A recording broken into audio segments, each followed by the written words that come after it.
Here, for folks like us, wrong city, wrong people.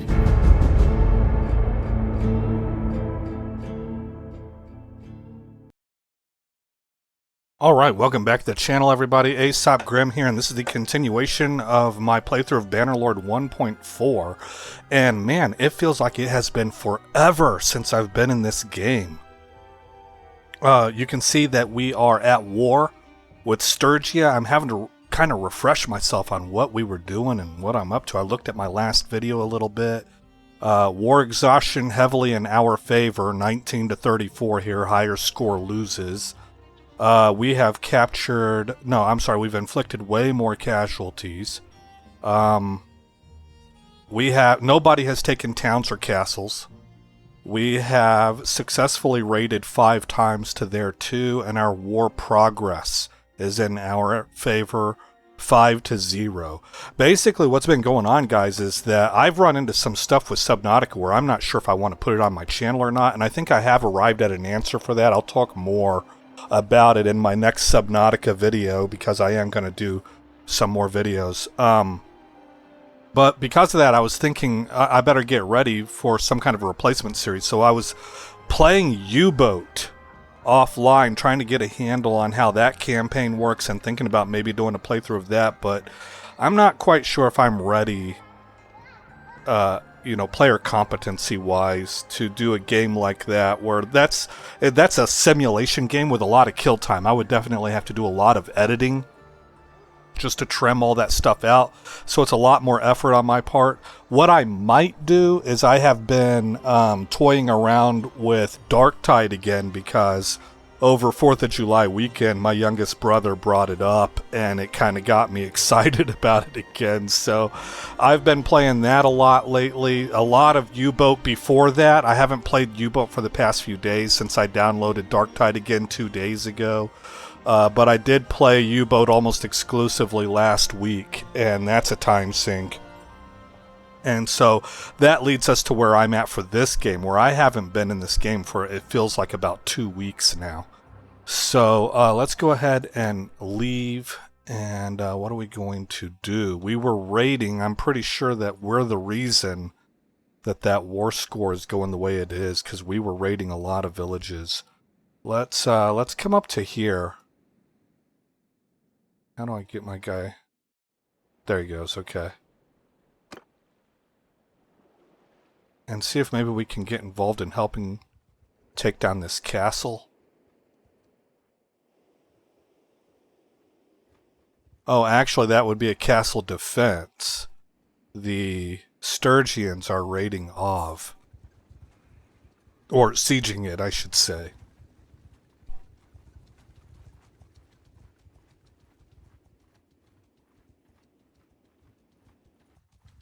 Hey man, how do you guys think that this Odyssey film is gonna do? I know Jeremy, oh I forgot his last name, Geeks and Gamers, Jeremy, he thinks that it's gonna do well regardless, because it's a Christopher Nolan. I gotta remember my keys here. You know what? I don't think everything's working quite right. My right key isn't working. Let me try reloading this. I'm going to put you on pause.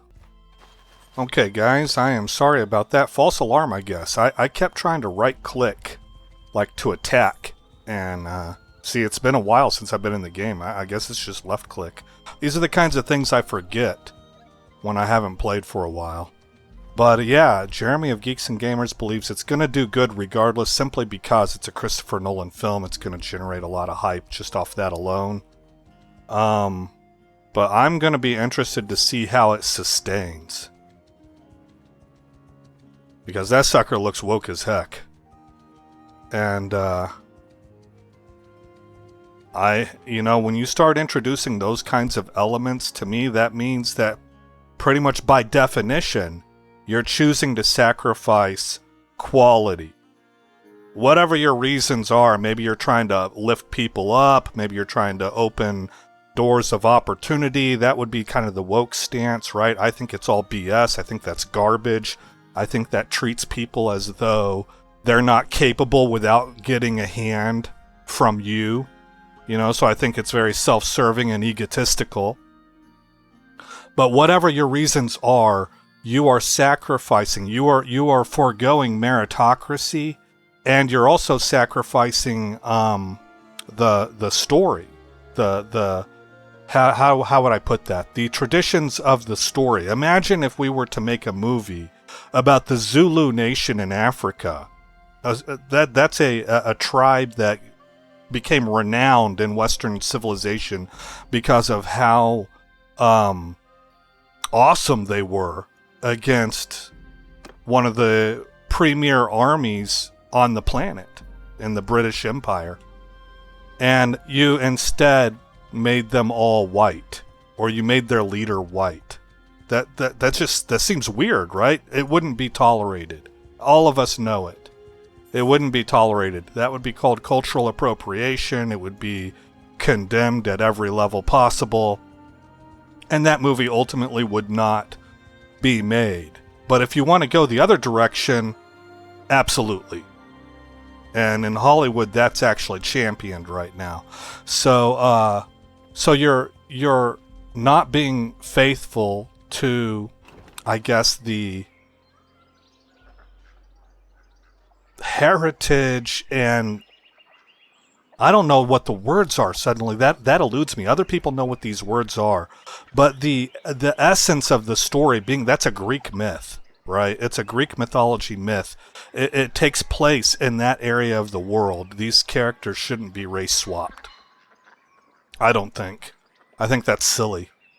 And so I'm interested to see whether or not, I believe probably opening weekend it is going to get numbers. It might underperform compared to what Christopher Nolan movies typically get.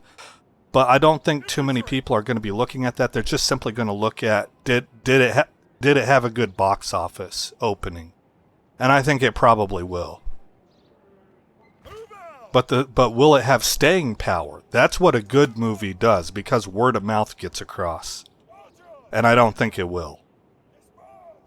I have real doubts, because by the very definition, like I was saying, they're sacrificing quality and storytelling in order to achieve other goals that nobody else is too interested. Like, we don't want to pay money to go be entertained whenever really the agenda here is for you to, I don't know, create more opportunity for people that you believe are underprivileged. That's not really something. You're free to do whatever you want, but I don't really want to pay money to support that myself. If I did, I would give to a charity program for that. That's not what I'm looking for to go, take my family to see a movie or something like that.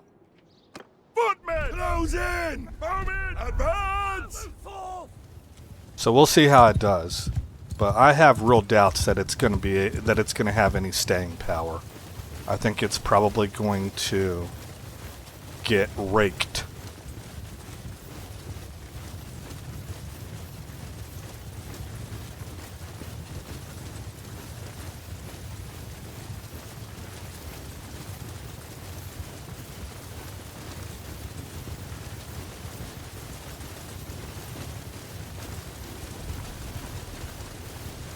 Alright, let's go ahead and get up ahead a little bit. Is that them? Yeah, it is them. Okay. Let's go into the overhead camera view. And archers, I want you lining up right here.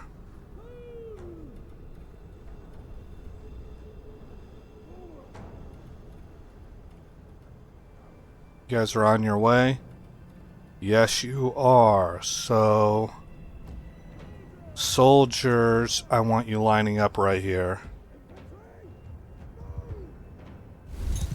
Let everybody Horseman! On me! get into position, and then I'll take our horse cav and we will hit the back lines. Bowman! Stand firm! Infantry! Form a shield wall! Okay. Come on, Cav.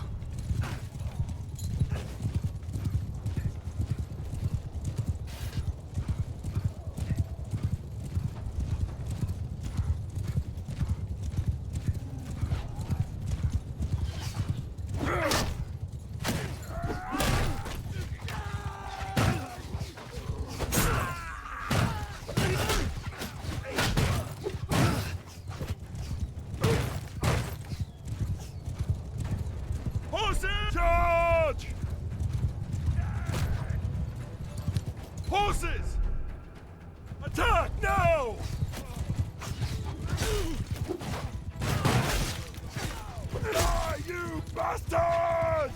Yeah. Yeah.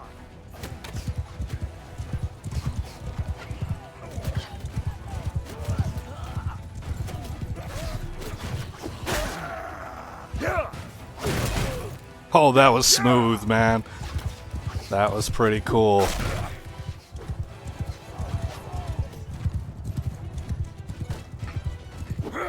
Oh, missed him. Footman, engage the enemy!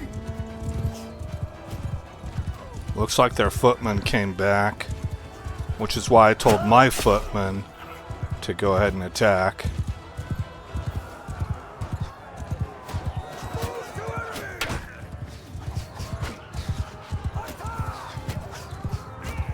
Cavalry! Cut them down!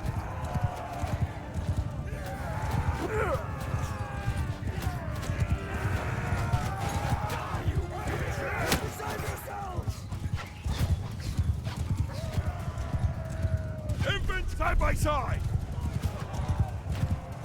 Oh, he pulled up. I did not expect that.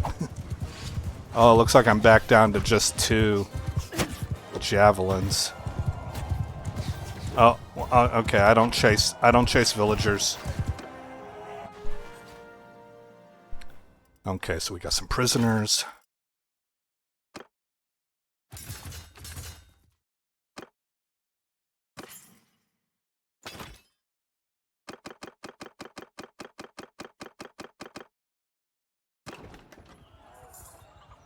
And we are raiding. Here comes Vala. Vaya. I don't know. Probably Vala. Vaya would be a romantic language base. This is Nordic.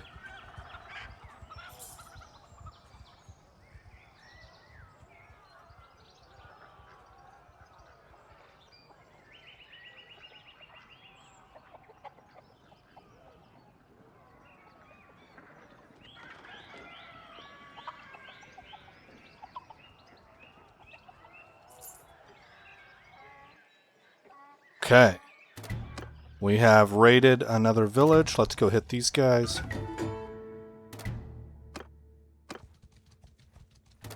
I'd wish you peace and prosperity, but of course, I don't want that. Her voice sounds kind of cool, man.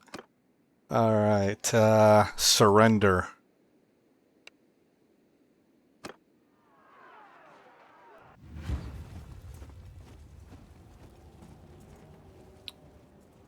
Okay, we have wide open snowy plains. Infantry, moving! Archers, spread out!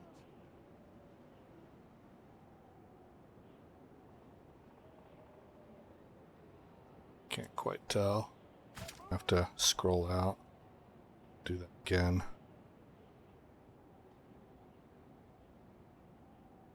Onwards! Move out! Okay. Soldiers! Maybe have you guys go 3 ranks deep. Like that.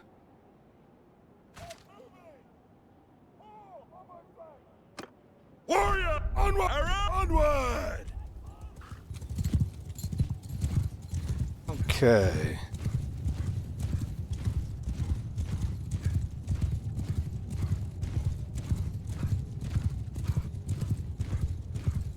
Looks like they're trying to make their way to this hill.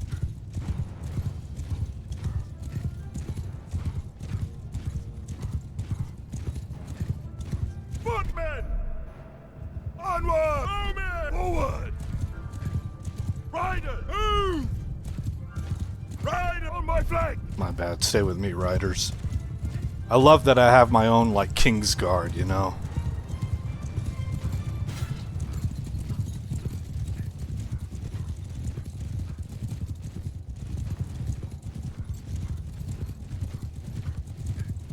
Yeah!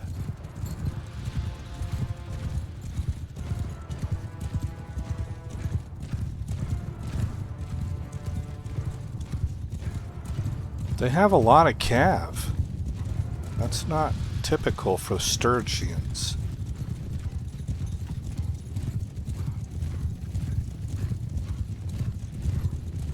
Okay, looks like the bows are in range. So what we're going to try and do is force them to come to us. That's what I like to do initially. And use my Nords in a defensive posture. Soldier! Shields up!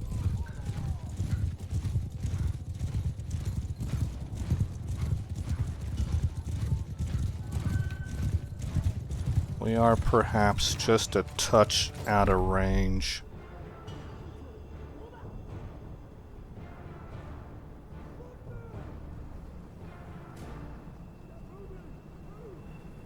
Let's come up to here. Bring the bowman up to here. Forward!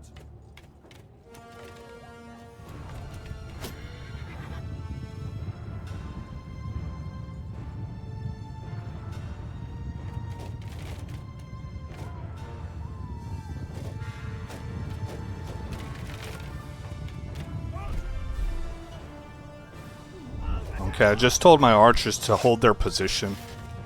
That's something I learned from Tactical Enlightenment. I don't know which group. I think we should go after this heavier group down here and let that one... We'll let our archers fend for themselves against that one.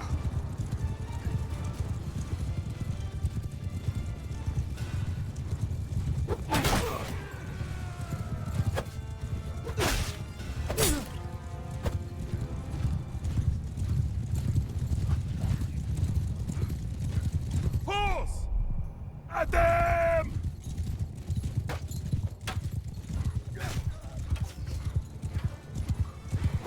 Ah, man, that panicked.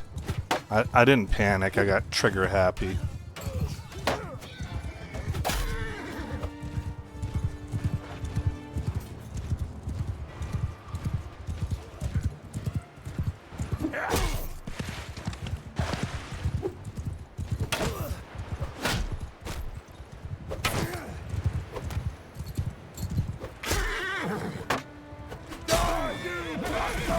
That's all I'm interested in doing. I don't really... Wow, one of my dudes hit him with a javelin. I don't really need anything else because what they'll do is they'll march to my infantry and die on my infantry shields. So whether horse or rider, I don't care.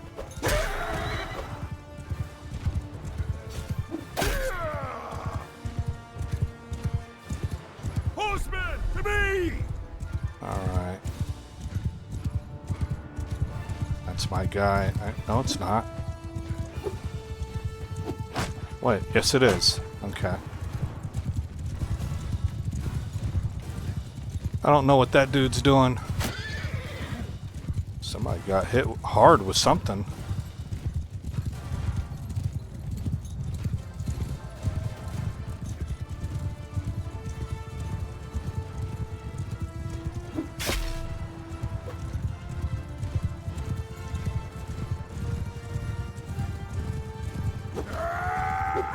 Oh!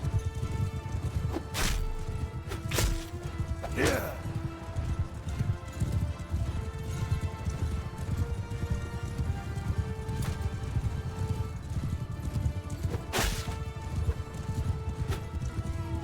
Come on.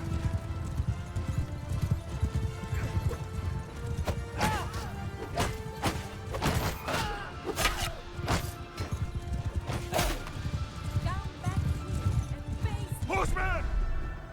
Get moving, horse! Kill them all! How are we looking? Oh, we've kind of hurt their front lines a lot. Let's go ahead and advance the footmen.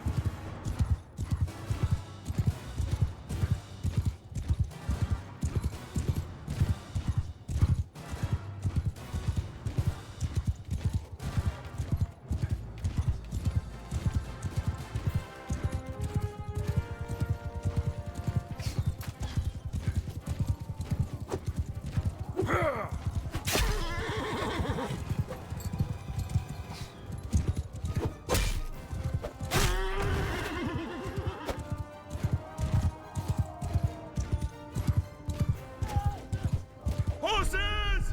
Leave not a one breathing! Oh boy. I've died like that a few times, eating the javelin to the face as I charge. See this guy right here? It's scary, man.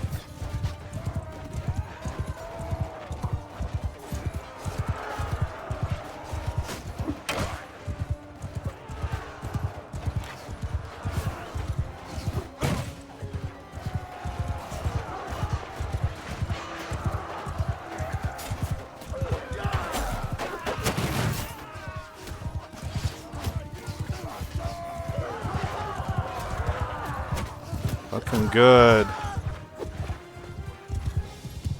Who else is left? Nobody. Alright, that felt pretty good. I feel like we did well. You win today, you...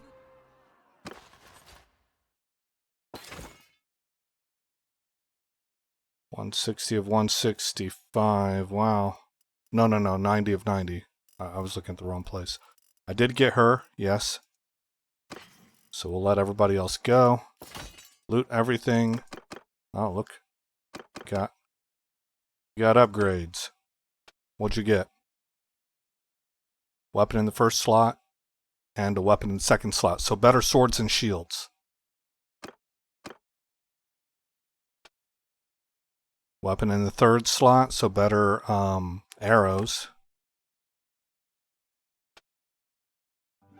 Weapon in the third slot and body armor. This is the third slot. No, that was from the last guy. This guy only changed out his body armor. Okay. So, we're good now. And we can hit done. I don't need you. Character writing. We will take this one. Thunderous Charge, plus 20% battle morale penalty to enemies with mounted melee skills. Captain, plus 10% battle morale penalty to enemies with mounted melee skills by troops in your formation. Oh, so it's a personal and a captain. Yeah, definitely melee. That's what I tend to favor for myself and how I build my troops, even though they start off throwing javelins. But once they're done with their javelins, they go to their glaives. Alright, we are going to go where? Carbantheth, I think.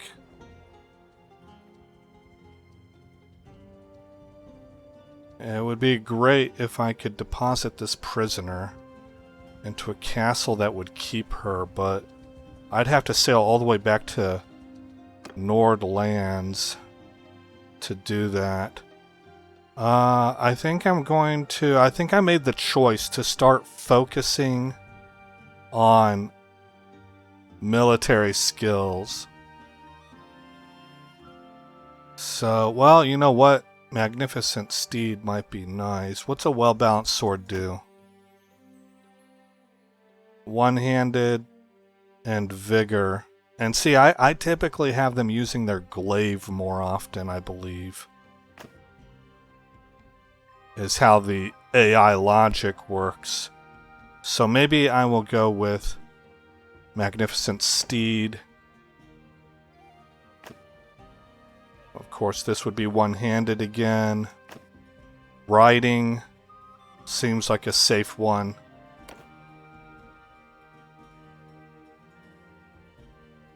And she gained more skills in both riding and athletics, so she's really good. She's a good horseman.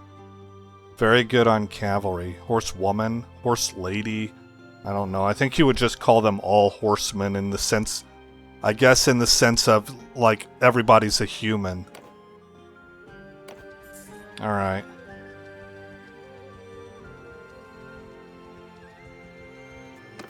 And nothing, right?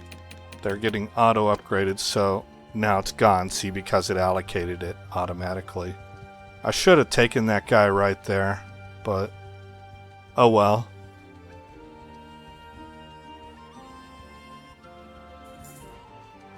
Hey, how did everybody feel about the US's performance in their last game, or like the team overall? Because I want to know if, like, I mean, am I just in the minority here? I'll tell you what I think. I'm very happy and proud of our team. More importantly, I'm excited for our program. It's my opinion that we have been developing our program in a significant way for the past 2 decades. I think this started, I want to say it started with like Landon Donovan is the name that comes to mind, and I do not know soccer very well. And if you call it football, feel free to mock me for calling it soccer. I get it, right? I'm not going to get offended by that. But at the same time, I'm not calling it football, man. We have American football here. So I need a different term, right? And we can get into the arguments over, well, American football isn't played with the foot and, quote unquote soccer is. I understand. Totally agree. It's kind of an oxymoron and a misnomer, but the language is already set up for it. So I'm not going to say football. If you ever hear me say football, if I do use that term, I will use the Spanish word for it. I'll say football, right? But until then, I'm going to say soccer, and most everybody out there is going to know what the hell I'm talking about, too. I mean, cry about it more. My language is used pretty well all across the world. I don't think I need to apologize for that. So anyway, not that anybody probably would take offense, but that's just sort of a precursor, just getting that out there as a just in case. I am going to say soccer. And my opinion on where our soccer program is at, well, for one thing, I think that we have been improving substantially for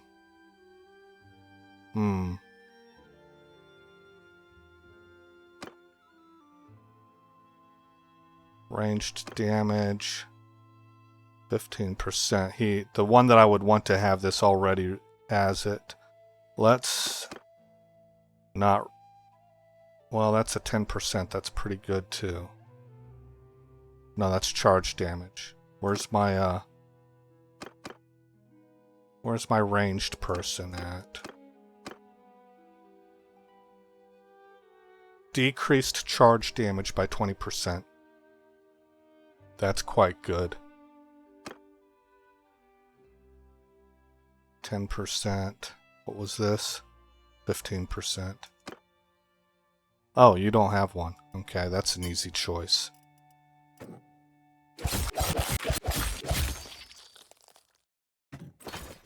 Okay, we ran them out of money. We're going to give 50,000. Okay, so like I was saying, or I've said before, I think that the U.S. soccer program has been moving forward with, I don't want to say like big, huge leaps, but things that are noticeable, things that other people can notice. Also, it is the 4th most popular sport here. That is dead last of the major sports. That means we're losing a lot of athletes to football, basketball, baseball, and maybe even in some cases boxing or MMA. Boxing / MMA. It could be the 5th most popular major sport here in America. So we're losing a lot of athletes to those other sports. We don't have the experience or expertise that the European programs do, or other nations. Let's not just say European. That's my bad. I got that from that was in my head because of somebody I was talking to online. It is a worldwide sport. One of the I think soccer is untouchable. It's unparalleled when it comes to worldwide competition. No other sport can put together something like a World Cup. Basketball might be the next closest thing.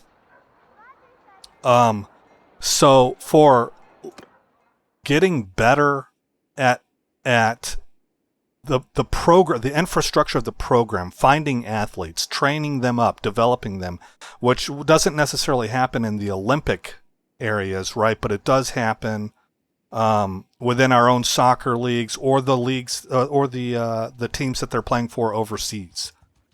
Getting getting that knowledge and expertise level up to match the athleticism is a big, big move. That we weren't there a few decades ago. So these past 2 decades, I feel like we've been getting noticeably better in these areas. At the same time, I don't think we're very close to being elite. I think we have a lot of ground to cover still for the U.S. team. But this U.S. team didn't just win against some of the lower level competition, and I say lower level this year, right? Who knows what these same teams are a few years from now. So in other words, what I don't want to give the impression, I want to be very careful about this. I don't want to denigrate the teams that we beat as though those nations are trash and unable to put together a competitive team. I don't even know enough about the sport to say yay or nay on that. All I'm saying is that this year, the teams that we beat them pretty good. We had a lot of energy, and we beat them, and we looked good doing it, which is not necessarily what it's been in the past. But once we got to that, what I would call the Sweet 16, because I'm going to use March Madness language here. You have the Sweet 16, then the Elite 8, then the Final 4, and then the Championship. We're going to go ahead and get this castle. I'm not sure if there was a single team in the Sweet 16 that we could have beaten.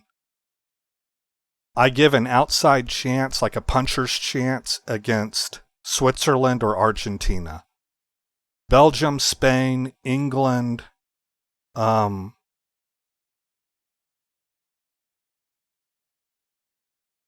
Egypt part of the Sweet 16? I guess they were. That's who Argentina beat. So I would include Egypt as a team that we might have been able to beat. France and Morocco, Norway, Belgium, England. Who did England best? They beat Mexico. Well, I think we probably could play with Mexico just because, not so much because of whether we're better than them or not. I don't know that we would beat them. I think we could play with them because of familiarity. Right? Canada, U.S., and Mexican teams are going to be familiar with each other, which is going to help. But also, I think that, oh yeah, this is a castle I would want to keep. I wonder if we can get over here and just defend it. Oh, he's going to take the long way around. Sure, I will accept this. Let's see if we can get in the water here at Epicratia and sail over to our new castle.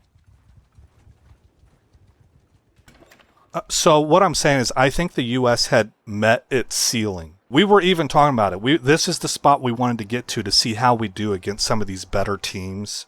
The Sweet 16 is where we were really interested to see how we would do, and we got blown out.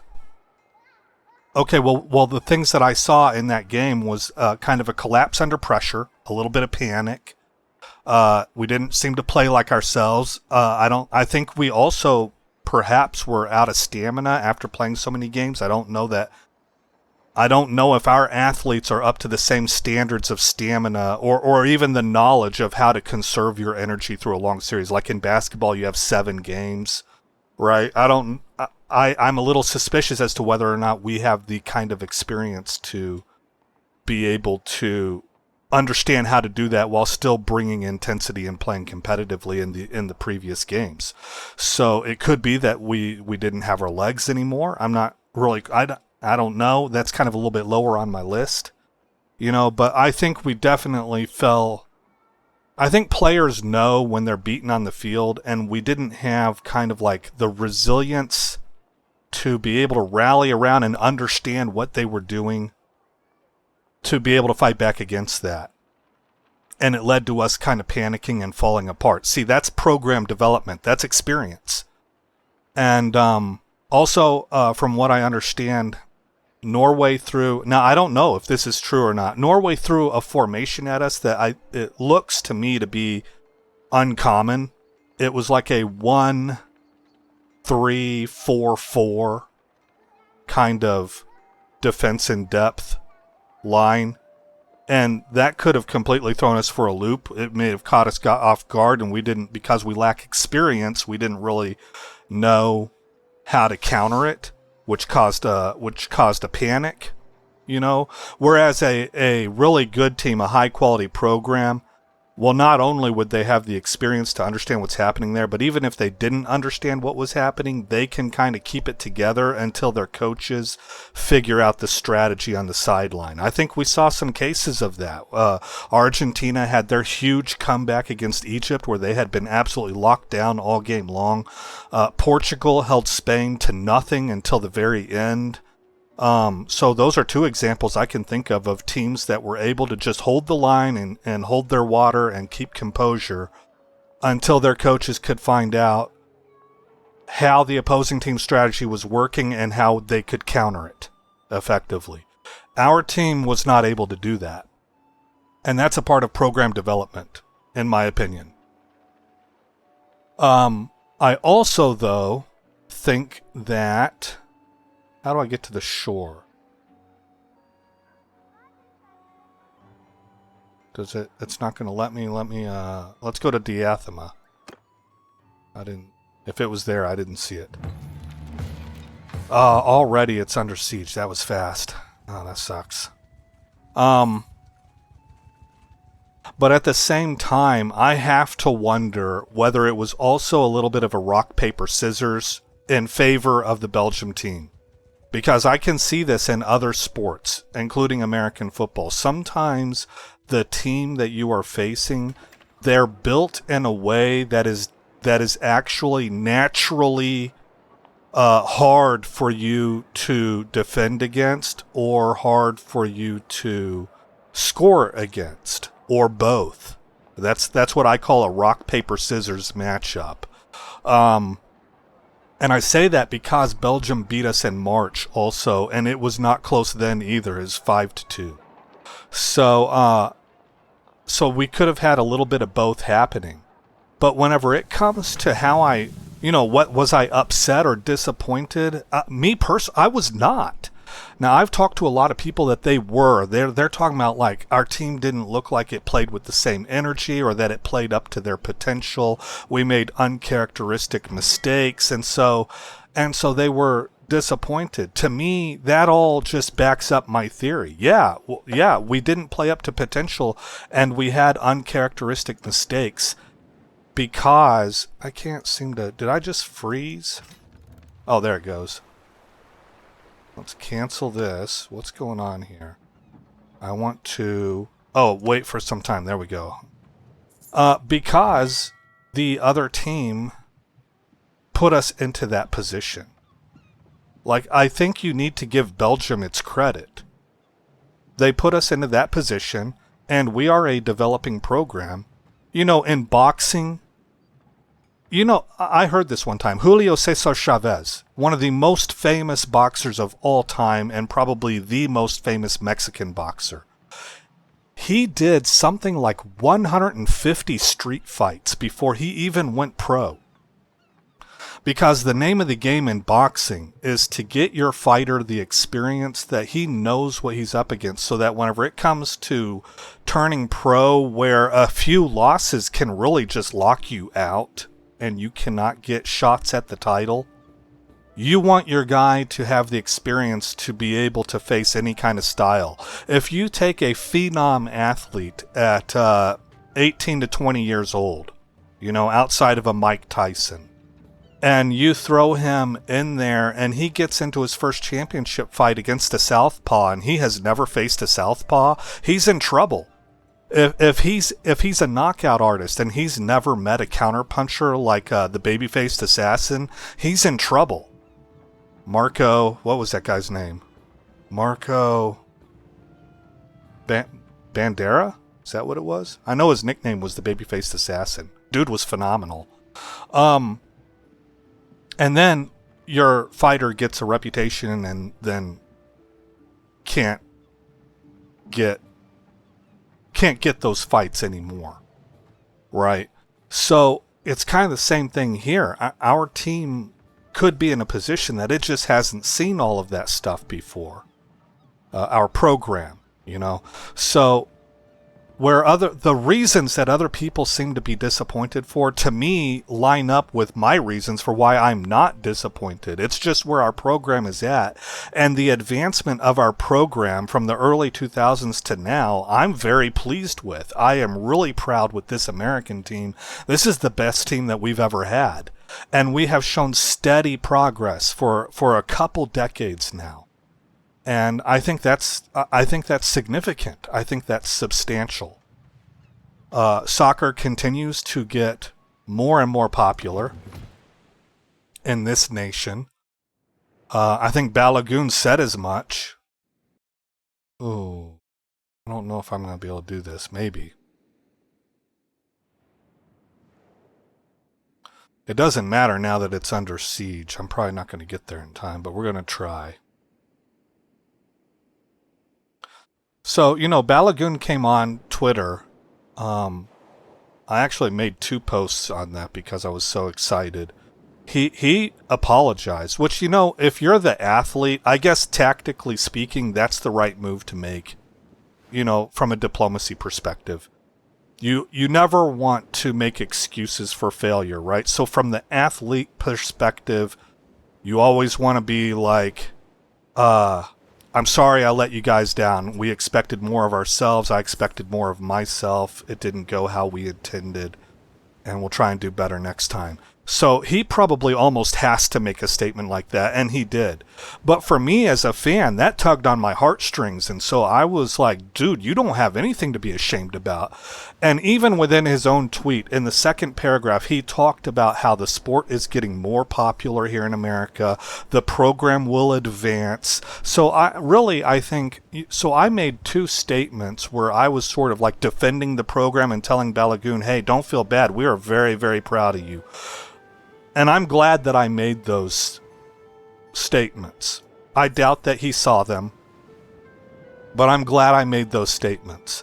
That said, I think given the whole of Balagoon's tweet that he already knows what I'm talking about and agrees. See, that gives me confidence that I'm seeing it the right way, because he's a pro. He plays for a professional team. I forget who. I think he plays over in North Africa. I'm not 100% on that. I might have to look that up. I don't remember where he plays. But I know that he plays professionally. So, like, the dude knows the sport, right? And he knows what's going on with U.S. soccer better than I do. So, I'm kind of excited to see him make a tweet like that, where it looks like between the lines he's kind of saying the same thing I'm thinking. That the program has pushed forward. This was a big step forward in my opinion. It would have been great to get to the final 8. That's really what we had our sights aimed on. But I'm telling you, I don't know. I think we're a bad match against that Belgium team. And on top of that, it just looks like this is still our ceiling. Everything moves incrementally. But like I said before, the thing that I think is different with this team is that we won and we looked good doing it when we did win. That's an advancement. People were excited. I almost never pay attention to soccer whatsoever, and I got excited enough that I know more about soccer now than I did in January just because I was interested. And that's one of the things Balagoon mentioned about, is that interest is driving up. Yeah, it is. And you can't forget the women's soccer team. I mean, they've done some things that I thought were flat out stupid culturally, but they helped popularize the sport also. You know, they were the ones that were wrecking shop a few years ago in the Olympics and everything they entered into. That U.S. women's team was the best team on the planet there for a little while, I believe, if I'm not mistaken. I know they won everything. What am I looking at here? I'm talking too much, sorry. So, anyway, I'm trying to give credit where credit's due. I think that the women's team deserves recognition for the surge as playing as being a factor in the surge of popularity for soccer in the United States of America. I think that they deserve a big hand in that. And then the advancement of the men's team, which is the highest tier of competition globally, has also played a big role. And it's just pretty exciting to see. Oh, we're exhausted? How did that happen? We were ahead of them. Did I lose my castle? Yeah, they took it back. Dang, man. It must be because we lost the castle. Well, but we took the castle. You would think that those two things would cancel each other out. Maybe I'm reading that meter the wrong way. I don't know. That stinks. Alright, well, at 46 minutes, we're probably at the end of this episode then. Because there's just simply not anything here that I would spend a lot of time recording.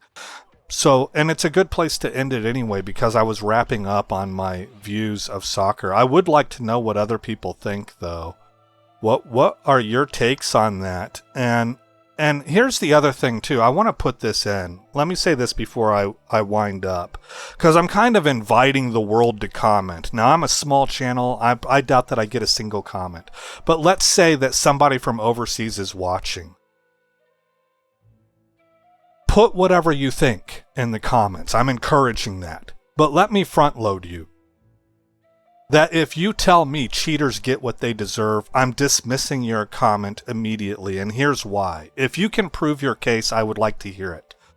Because again, I'm raising my hand saying I don't know everything about soccer, but I followed this online, and I talked with a lot of people from Europe and Africa about this.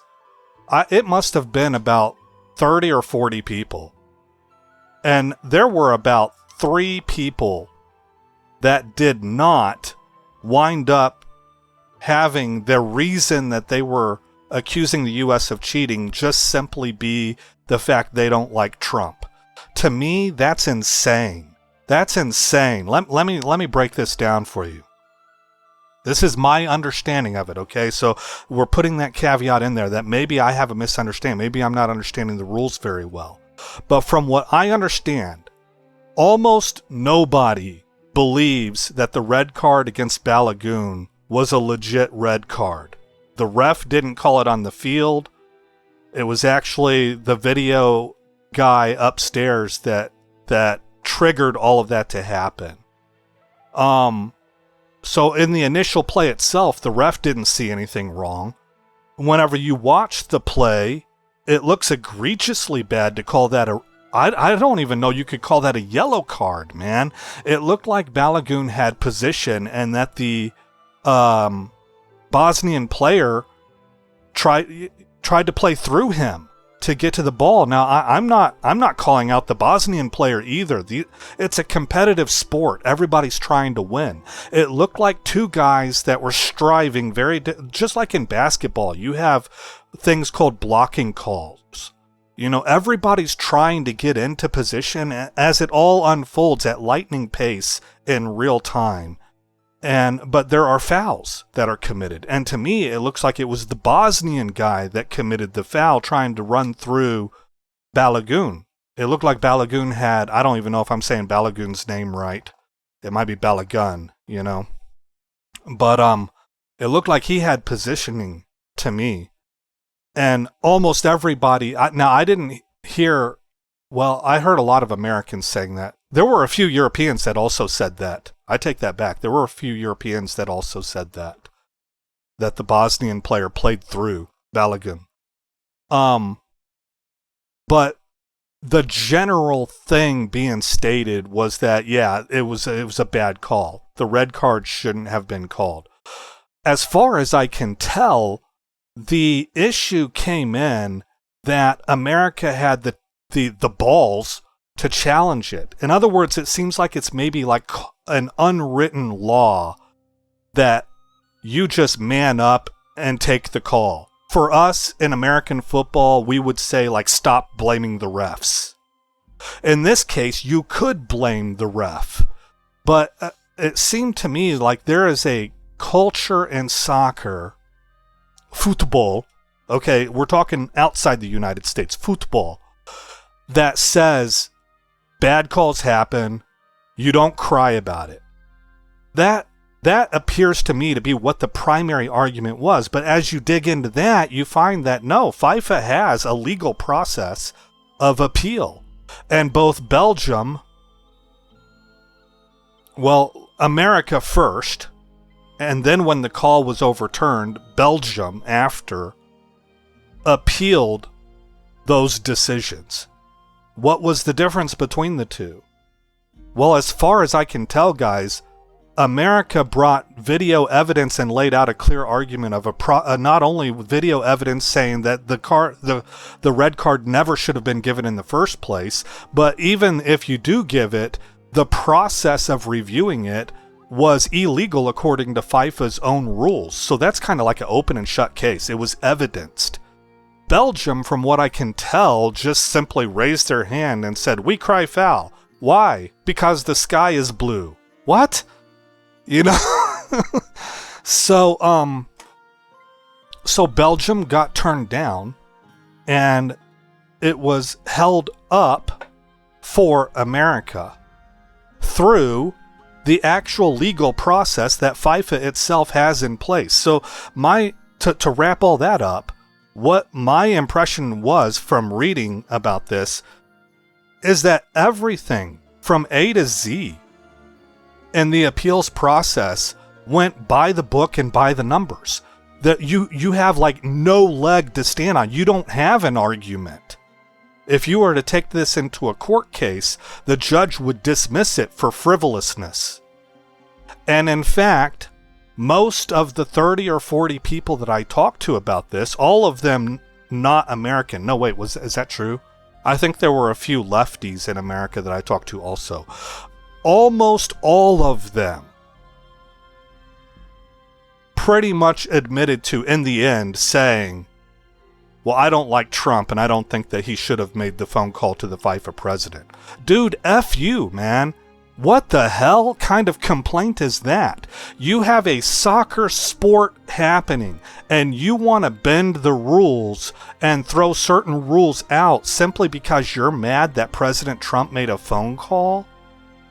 You're mentally ill. You're mentally ill.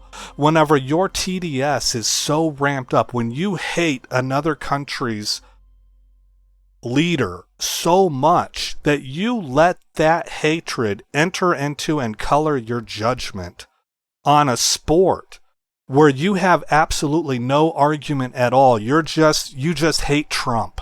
And so you want America to be penalized. That's not a good place for you, man. I'm not mad. I'm not angry. I feel sorry for you. I think your brain has been cracked and you've been hijacked. I think Trump lives inside your head rent-free.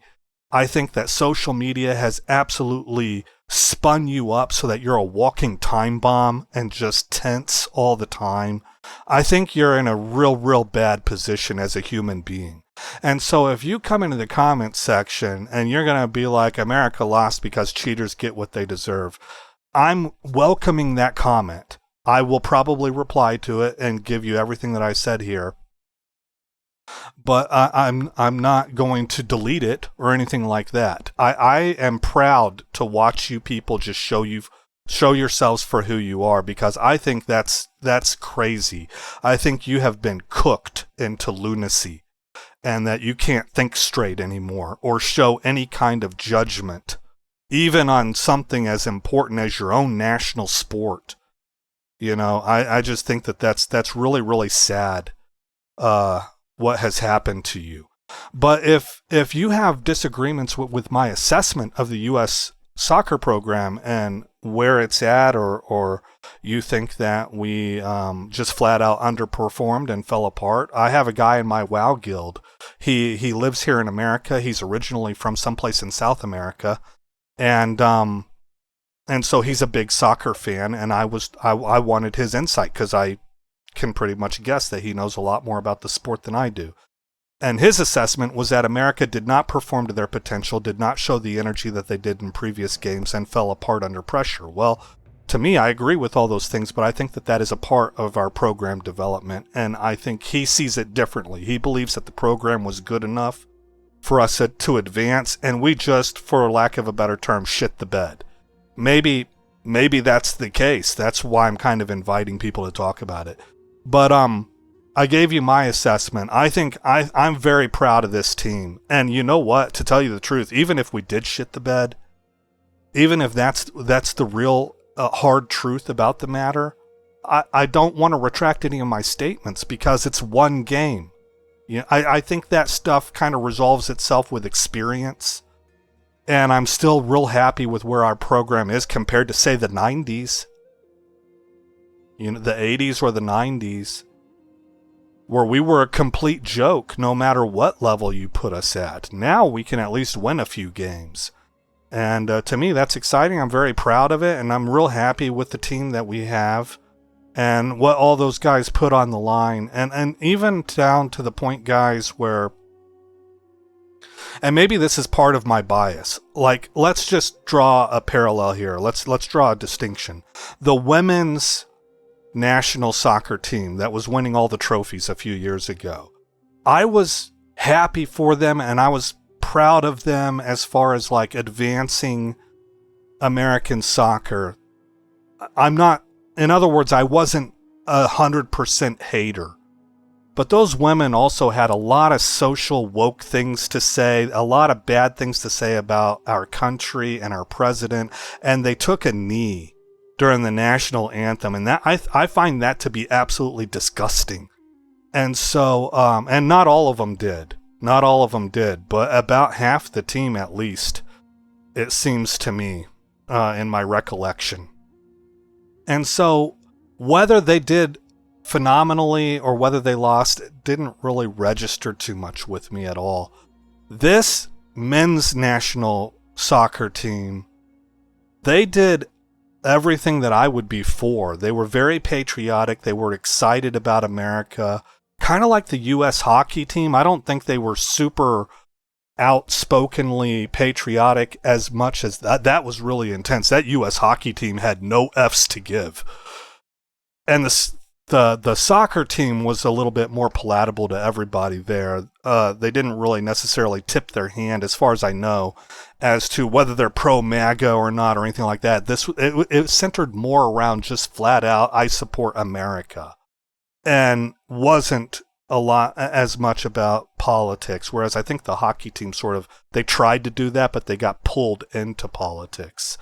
And then whenever they did get pulled in, they were like, screw you, I don't care what you think. And that's when they went full tilt. Right? And maybe I'm misunderstanding that, and I don't remember that well either, because hockey is the other sport I don't really know super well. But the soccer team, they were praying after the games. They presented in a way that I think makes them look heroic and of good character. And that's just kind of the way it is. So culturally, I was proud to have them represent America, whereas the women's national team, I was not always proud to have them represent America. I thought it was cringy. Whereas these guys seemed heroic and on fire and young and vibrant, you know, and all that stuff. And it was real great to see. And I hope to see more in the future. I hope Balogun's right, that it's just going to get better, continue to get better. I think this coach has done a lot for us, and I agree with him. I think it is going to continue to get better. So we'll wrap it up there. We just hit an hour, and if you guys have differing opinions, I am trying to learn more about this, so I'd love to hear what you think. if you do have something to say, please, would you do me the favor and tell me what your experience is with the sport? Like, it doesn't have to be complicated. You could just simply, I'll take your word for it. You can tell me, I know the sport really well, right? Or you can tell me, I'm kind of in your boat. I don't know the sport really well, but this is what I've been learning as I read more about it online. And that's what I've been doing, you know, but it just kind of helps me judge as to what level of certainty I should put your opinion in. And it would all of that information would help me advance my own opinion or firm it up, maybe. You know, but just let me know what you think if there's anybody out there interested enough to talk about it. All right, guys, again, I'm Aesop Grimm. Thank you for coming by the channel. I hope you like what you saw. More importantly, I hope all is well in your neck of the woods. And I'll see you in the next episode where this story continues. This place. Ain't no such thing as civilized.